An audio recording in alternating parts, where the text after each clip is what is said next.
ఒకటి కాదు, రెండు కాదు. ఈ సంక్రాంతికి టాలీవుడ్ బాక్సాఫీస్ దగ్గర ఏకంగా 5 సినిమాలు సందడి చేయబోతున్నాయి. ఎప్పుడైనా కొన్ని సినిమాలపైనే అంచనాలు భారీగా ఉంటాయి. దీనికి ఎన్నో కారణాలు ఉంటాయి. ఆ హీరో, గత సినిమాలు, డైరెక్టర్ ట్రాక్ రికార్డ్, నిర్మాణ సంస్థ ఇవన్నీ కూడా ప్రభావం చూపించే అంశాలే. కానీ విచిత్రంగా ఈ సంక్రాంతి బరిలో నిలిచిన 5 సినిమాల్లో 5 కూడా ఎక్కడా తగ్గకుండా అంచనాలు పెంచుకుంటూ వస్తున్నాయి. ఇప్పటి వరకు విడుదలైన పాటలు, టీజర్లు కూడా ఆయా సినిమాలపై అంచనాలు పెంచాయి తప్ప ఎక్కడా అనుమానం కలిగించలేకపోయాయి. దీంతో ఈ సంక్రాంతి రేసులో పోటీ గతంలో ఎన్నడూ లేని రీతిలో ఎంతో ఆసక్తికరంగా మారిందనే చర్చ సాగుతోంది. టాలీవుడ్ వర్గాలు సైతం ఇప్పుడు ఒక సైడ్ తీసుకొని ఇది మాత్రమే బాగుండేలా ఉందని బహిరంగంగా చెప్పే పరిస్థితి లేదనే చెప్పొచ్చు. ఈ సంక్రాంతికి బోని కొడుతున్నది pan India hero Prabhas cinema Raja Saab. గత యాక్షన్ సినిమాలతో పోలిస్తే ఇందులో ప్రభాస్ వింటేజ్ లుక్లో కనిపించడంతో పాటు ఫస్ట్ టైం హారర్ కామెడీ జోనర్లో ఈ మూవీలో సందడి చేయబోతున్నాడు. దర్శకుడు మారుతి చేస్తున్న ఫస్ట్ భారీ బడ్జెట్ సినిమా కూడా ఇదే. ఇప్పటి వరకు వచ్చిన రాజాసాబ్ పాటలు, టీజరు సినిమాకు క్రేజ్ పెంచాయి. రాజాసాబ్ జనవరి 9న విడుదలవుతుంటే ఆ తర్వాత జనవరి 12న మెగాస్టార్ చిరంజీవి హీరోగా నటించిన మనశంకర వరప్రసాద్ గారు మూవీ ప్రేక్షకుల ముందుకు రాబోతోంది.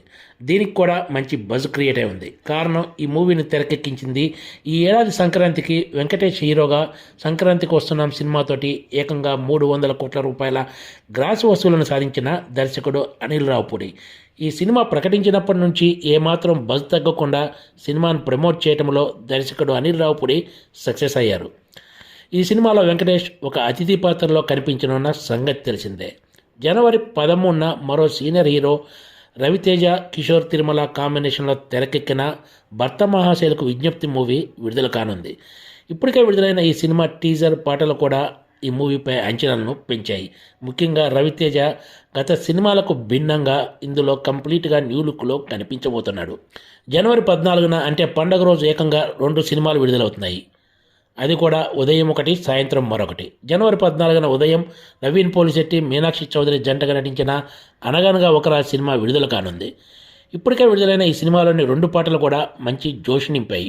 హీరో నవీన్ పోలిశెట్టి చేస్తున్న ప్రచారం ఈ సినిమాపై అంచనాలను ఒక రేంజ్కి తీసుకెళ్లింది.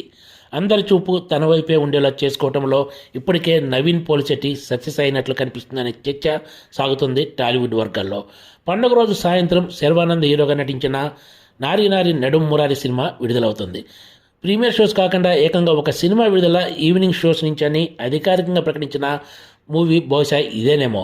ఇలా సంక్రాంతి రేసులో ఉన్న 5 సినిమాలు కంటెంట్ విషయంలో స్ట్రాంగ్గా ఉండి సక్సెస్పై ధీమాతో ఉన్నాయి. మరి 2026 సంక్రాంతి రియల్ విన్నర్ ఎవరో తేలాలంటే జనవరి 14 వరకు ఆగాల్సిందే. ఆ తర్వాతే అసలు లెక్కలు బయటికి వస్తాయి. Please subscribe TGTV.